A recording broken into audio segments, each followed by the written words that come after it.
प्रिय विद्यार्थियों, आज हम लोग जनजातीय कानून के बारे में पढ़ेंगे।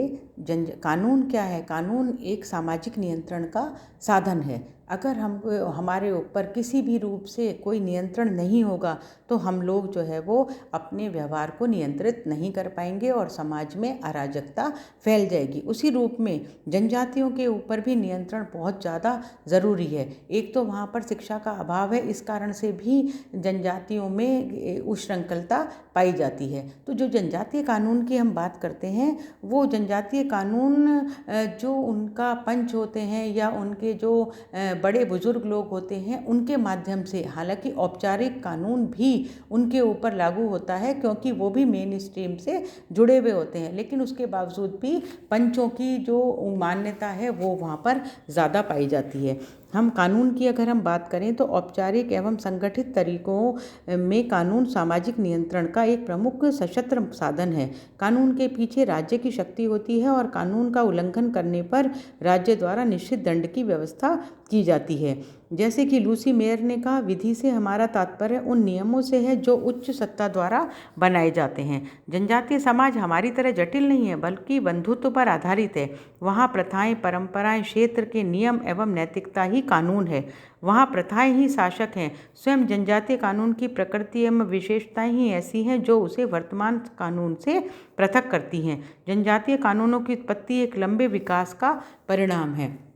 जो अगर हम जनजातीय कानूनों की विशेषताओं की और प्रकृति की अगर हम बात करते हैं तो फौजदारी एवं दीवानी कानूनों में भेद, नातेदारी, आचार एवं जनमत, लोक अपराध एवं व्यक्तिगत अपराध, धार्मिक आधार, सामूहिक दायित्व, जनजातीय कानून में आपराधिक इरादे को अधिक महत्व नहीं दिया जाता। जो जनजातीय कानून जो है वो जो उसकी प्रकृति है, वो उसकी प्रकृति इस प्रकार की है कि वहाँ पर, क्योंकि सबसे पहले मैं बार बार कह रही हूँ कि वहाँ पर पढ़ाई लिखाई का महत्व कम है, इसीलिए वो उस चीज़ की महत्ता को और उसकी गंभीरता को कम समझते हैं। और उनके पालन करने के आधार भी जनमत का अभाव है, क्योंकि वहाँ पर कंसेंसस ही नहीं है। आश्रितता एवं पारस्परिक दायित्व की भावना, नकारात्मक तथा सकारात्मक जो अभिमितियाँ हैं, जो उनकी कंसेंट्स हैं, उनका जो ट्रेंड्स हैं, उनमें नैतिक मापदंड के समान मानना और आर्थिक हित, बहुत सारी चीज़ें हैं जो कि उनको कानूनों की पालना में उनको बाधा पैदा करती हैं। जो प्रक्रिया है जो आदिम कानूनों की, उसमें अपराध का जो निर्धारण है उसके लिए पक्ष विपक्ष दोनों की सुनवाई होती है। अपनी बात कहने का से पूर्व शपथ दिलाई जाती है और शपथ के विरुद्ध बात करने पर ईश्वर की दंड की उनको ईश्वर दंड देता है, ऐसा उनको बोला जाता है। और अगर हम उसके जो प्रमाण की बात करते हैं तो अपराध निर्धारित करने में प्रमाण उनके लिए महत्वपूर्ण पक्ष है, क्योंकि प्रमाण नहीं होगा तो किसी प्रकार से उसको जस्टिफाइड नहीं किया जाएगा। आदिम जनजातियों में प्रमाण कई तरीकों से इकट्ठा किया जाता है, जैसे शपथ द्वारा या कठिन परीक्षा द्वारा।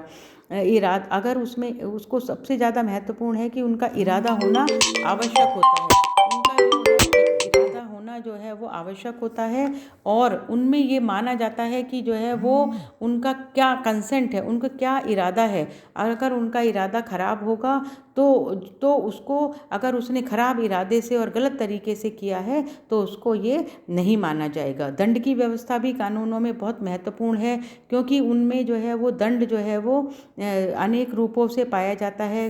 कभी कभी आत्मा और जो है ना, उन पर आत्मा, परमात्मा, जादू टोना, इस प्रकार से उनको दंडित करने की व्यवस्था कई प्रकार से होती है। आँख के बदले आँख, खून के बदले खून, इस प्रकार का सिद्धांत भी यहाँ पर प्रचलित है। क्षतिपूर्ति भी है, जो आज का कॉम्पनसेटरी क्षतिपूर्ति कानून है, तो वो भी क्षतिपूर्ति कानून भी यहाँ पर, जैसे कहीं पर उनको अगर नुकसान हो जाता है तो भरपाई करने के लिए कई रूपों से क्षतिपूर्ति भी कराई जाती है। समझौता भी कराया जाता है, अगर कहीं पर ऐसा काम चल जाए कि समझौते से हो तो वो समझौता भी वहाँ पर कराया जाता है। जो इसकी प्रक्रिया है, जो आदिम कानूनों की प्रक्रिया है, वो दो आधारों पर है, सकारात्मक और नकारात्मक। जो सकारात्मक अभिमिति है वो मान्यताएं हैं जो कुछ कार्यों को करने का आदेश देती हैं और उसके माध्यम से वे कार्य कराए जाते हैं जो उस समूह की दृष्टि से अच्छे कार्य हैं।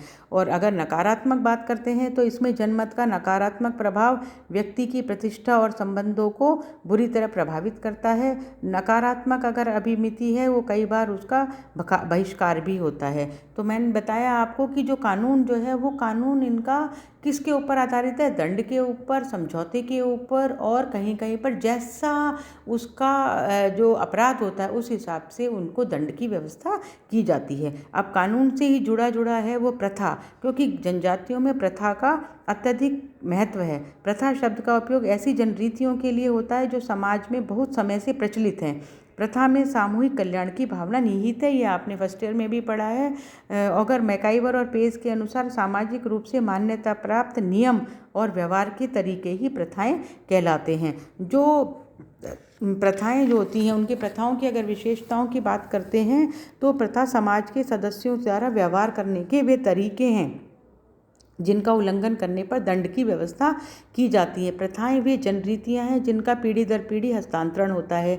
यह सामाजिक नियंत्रण का अनौपचारिक साधन है, क्योंकि जो कानून जो है वो औपचारिक साधन है और प्रथाएं जो है वो प्रथाएं भी उतनी ही महत्वपूर्ण है जितना कि कानून है। प्रथाओं का निर्माण नहीं होता बल्कि स्वतः ही धीरे धीरे विकसित हो जाती हैं।